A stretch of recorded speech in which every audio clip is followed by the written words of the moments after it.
And I didn't do that right. Welcome back, YouTube. Just continuing. I hit the wrong button trying to put my phone back in the mount. So it's 6:05 a.m. September 4th, 2021. So I was talking about how the these houses in front of me replaced the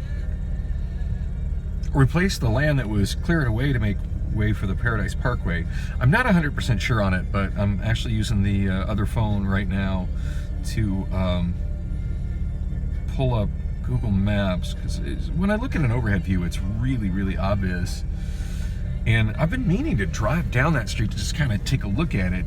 So the last time I went through this area, just kind of, you know, just satisfying the wannabe city planner, the wannabe city planner within me about the you know, what had become of the route that was set aside for the Paradise Parkway. None of this stuff was built, so this is the first time I've really come to explore it since it's been built. And yeah, I'm right. I kind of thought so. This is probably gonna look terrible because this phone's got a horrible display anyway, but let's see how this works. Can you see that? That looks, I'm so high tech. That actually looks pretty good. So the blue dot is where I am, and then you said this is Sevilla Court. That is actually the complex where I, you know, pulled the camera to shine, and you can see that it doesn't really match the blue dot's moving. Great GPS. And you can see how that doesn't match the, you know, doesn't match the surrounding build and everything. And then you can see as it goes to the left, there's a street that runs at a different angle than everything else, with houses closely spaced on it, that doesn't really match the design of the neighborhood to the north, the neighborhood directly to the south, and seems detached from it. And that's because the neighborhood to the north, the neighborhood to the south were built after it was decided that there was going to be a freeway there, and those were supposed to be the neighborhoods to the north and the south of the freeway. So that one street that doesn't really match, that's where the freeway was going to be. Anyway, this is the first time I've attempted to drive it, so I think we're gonna see if we can do that. I got a feeling that that complex that had the name Sevilla Court or something. Oh no, there's somebody turning in it. I'll just follow him. Oh, it's not gated. I was thinking it might be gated. It's funny. It looks like a private street, but it's got a street sign like it's not. So this is Oregon Avenue, and as you see, suddenly, instead of being in a bunch of older houses, I'm in stuff that you can just tell from the architecture is pretty recent build, and it's a lot more densely packed than I even expected it to be. Wow, it's really densely packed. But yeah, these are all new builds on this street, and right now where I'm driving, had ADOT's original plans for the Paradise Parkway freeway come to fruition, I would be driving on a freeway.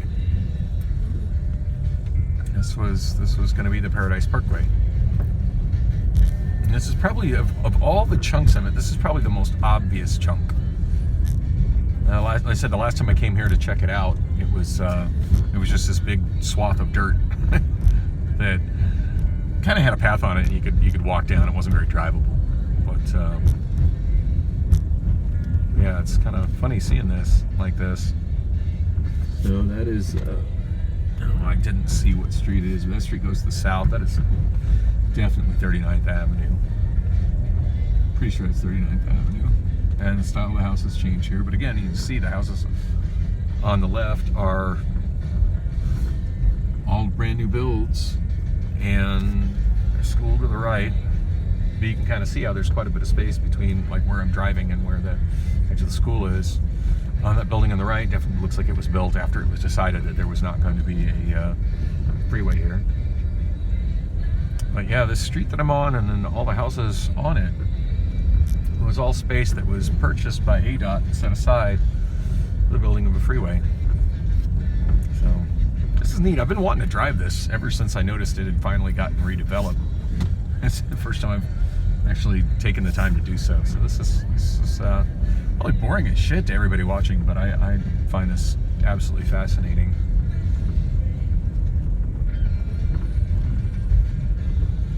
and there's a house for sale. I have to look at Zillow and see how much these houses are selling for.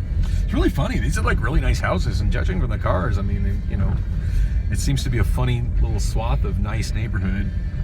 Oh, and it just screams HOA.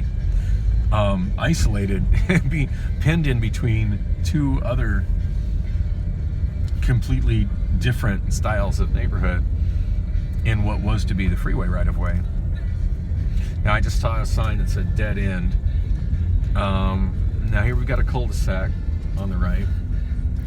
Just kind of drive through it so you can sort of see it. And the reason there's a space here is because, and as you look on the aerial view, you can see the right-of-way got bigger because we're almost to 43rd Avenue.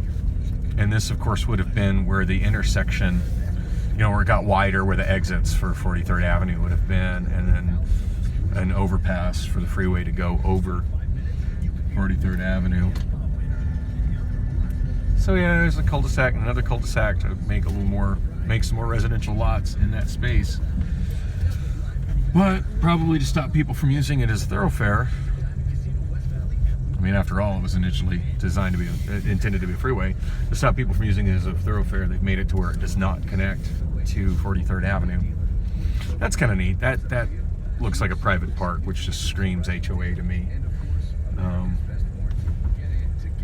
Read what the signs say there, but yeah, it looks like a HOA funded private park right there. But as you saw the wall behind that park, that's where the other side of the freeway. Anyway, I've been meaning to, really wanting to drive this road and just see what this looked like.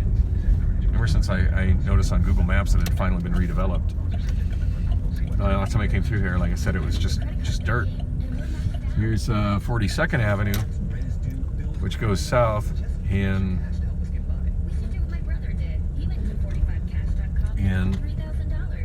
it's interesting, there's an alley there, and I'm sure that alley would have initially been there, but been, you know, on the edge of the freeway.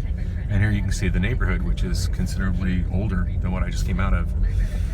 And this neighborhood was built after that property was picked up by ADOT. That would have been in like the 70s that was picked up by ADOT. And these just look to me like John F. Long homes, just the design and style of them.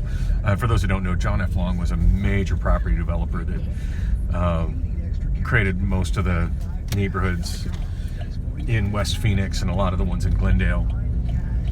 But tract houses for the middle class, which granted have all kind of become sort of ghettos since, but at the time it was solid middle class housing that the average, you know, working class person could afford and live in a nice new house. Kind of feel like those days are done. Makes me sad. My children will probably not be able to enjoy that, and I kind of screwed my life up to the point I never really got to enjoy that myself. But it is what it is. But yeah, those housing development I just went through, and then the one directly to the north, where you can tell when you drive through them, they were obviously built at exactly the same time, with the intention of being conveniently off the future 50 freeway, which of course never got built. So anyway, hope you enjoyed that little distraction.